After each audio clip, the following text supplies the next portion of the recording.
Mahahaba, naglalakihan at makukulay na slides.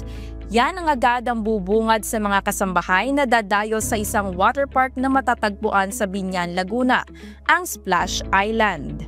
Perfect destination para sa pamilya at magkakaibigan na nais mag-relax at gusto ng fun and thrilling experience ngayong tag-init.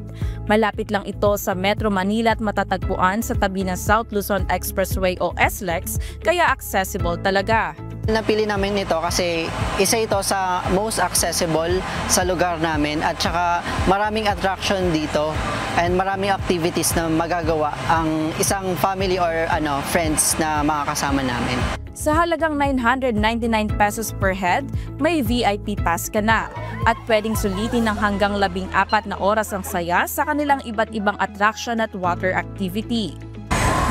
Dito sa Splash Island, isang water park dito sa Laguna, lalo ngayong summer, ang kanilang swimming pool area, extreme and giant slides, at ma-enjoy mo rin ang kanilang lazy river, kiddie pool, kayaking, gayon din ang adventure zone activities tulad ng inflatable island, skybike at zipline.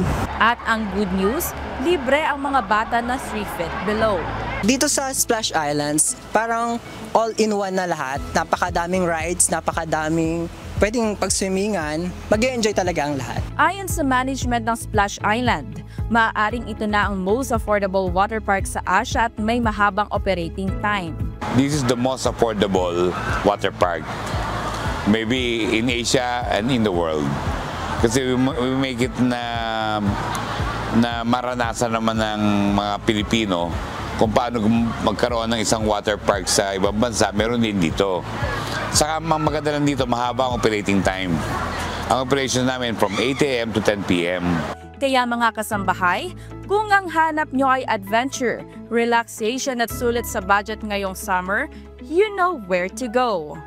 Lineth Bahe, humahataw sa balita ngayon.